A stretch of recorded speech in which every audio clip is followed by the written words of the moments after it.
श्री गुसाई जी परम दयाल की जय।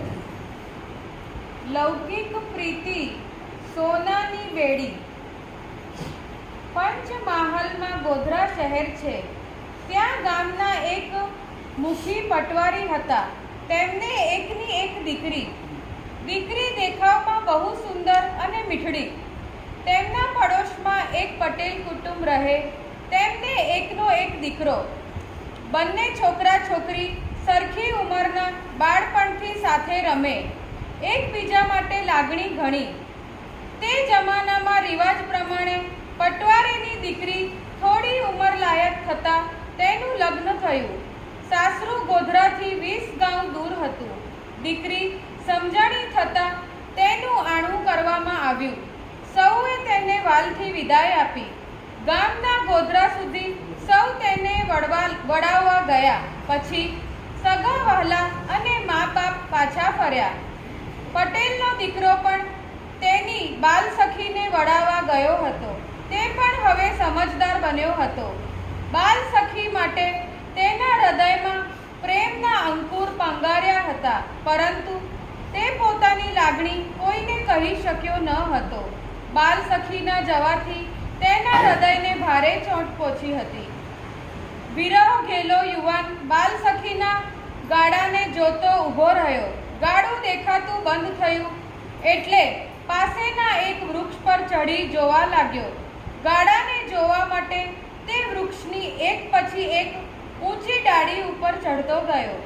જ્યારે ઠેઠ ઉપરથી ડાળીએથી પણ ગાડું દેખાતું બંધ થયું એટલે તેનો વિરહ વધતો ગયો। તેને મૂર્છા આવી ગઈ। શરીરનું ભાન રહ્યું નહીં। વૃક્ષ ઉપરથી નીચે પટકાયો। તત્કાલ તેના પ્રાણ છૂટી ગયા। ગામમાં સમાચાર પહોંચ્યા। માતા પિતા અને સગાવાલા દોડી આવ્યા। સૌ બહુ દુઃખ કરવા લાગ્યા। તેના અગ્નિ સંસ્કાર એ વૃક્ષ નીચે જ કર્યા। ત્યાં એક ચોતરો પણ બનાવ્યો। વાતને થોડા મહિના વીતી ગયા। સાસરે આણે ગયેલી પટવારીની દીકરી પિયર પાછી આવી। ગામના એકે એક વૃક્ષને તે સારી રીતે ઓળખતી હતી। તેણે જોયું કે તે ગઈ ત્યારે ગામનું ગોદરું જેવું હતું તેવું ને તેવું જ છે। ત્યાં તેણે એક ચોતરો જોયો। તેને લાગ્યું કે ચોતરો નવો બનેલો છે, પહેલા ન હતો। તે ગામડામાંથી નીચે ઉતરી તેને તેડવા આવેલા ગોર મહારાજને પૂછ્યું, બાપજી, શું અહીં કોઈનું મરણ થયું છે? હું ગઈ ત્યારે અહીં ચોતરો ન હતો। હા દીકરી, તારા ઘરની પડોશમાં જ રહેતા પટેલ જુવાન દીકરાનું અહીં મરણ થયું હતું। એ કેમ કરતા મર્યો? ક્યારે મર્યો? ગોર મહારાજે બધી હકીકત કહી। તે સાંભળતા જ તે દીકરીને ખૂબ જ દુઃખ થયું।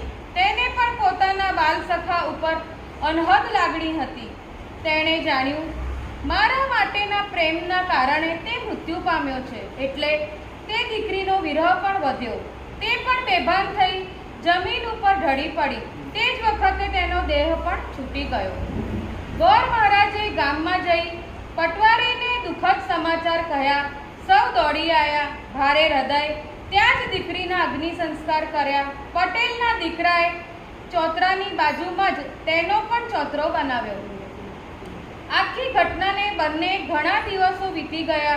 શ્રી ગુસાઈજી મહારાજ ગોધરા પધાર્યા। ગામ બહાર મુકામ કર્યો।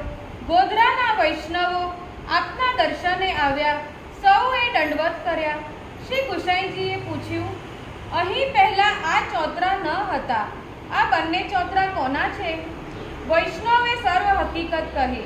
તે જ વખતે શ્રી ગુસાઈજીની દ્રષ્ટિ ચોતરા પાસેના વૃક્ષ પર ગઈ। ત્યાં તે યુગલને પ્રેત યોનિમાં બેઠેલા જોયા।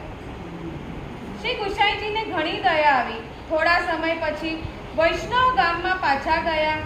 2-4 વૈષ્ણવ ત્યાં રોકાયા।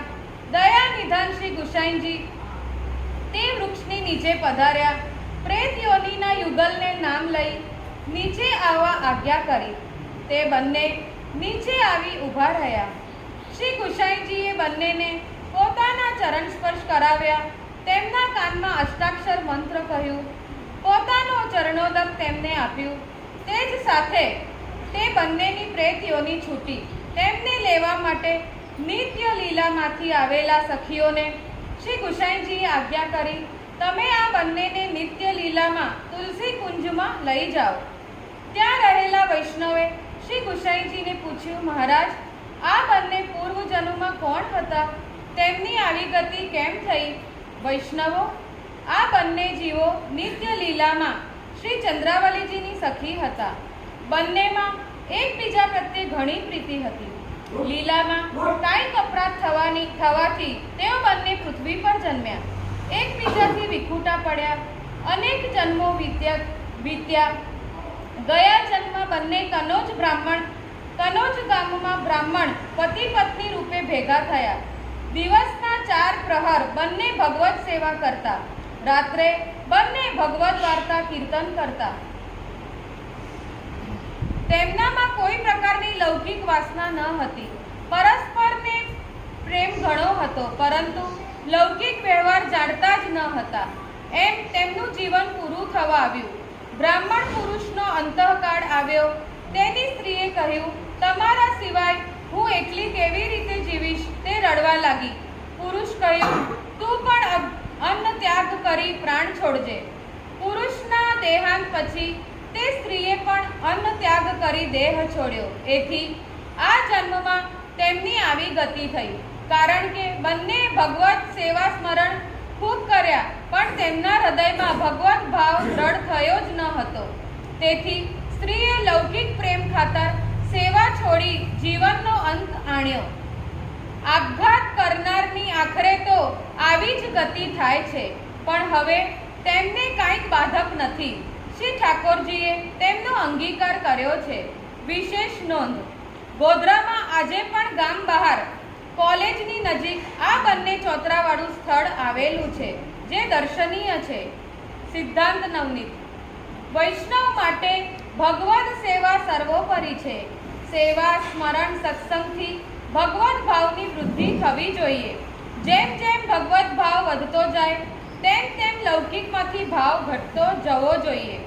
સેવા, સ્મરણ, સત્સંગ કરનારા વૈષ્ણવ આ વાતની સતત ચોકસાઈ કરવી જોઈએ. આ વાર્તા એમ સમજાવે છે કે જે વૈષ્ણવો લૌકિક પ્રેમ સંબંધને લઈને શ્રી ઠાકોરજીની સેવા છોડી દે છે, તેમની આવી ગતિ થાય છે. માટે વૈષ્ણવે લૌકિક સંબંધોમાં આસક્ત થઈને વ્યાકુળ બનવું નહીં. ભગવત સેવાને જ સર્વોપરી જાણવી.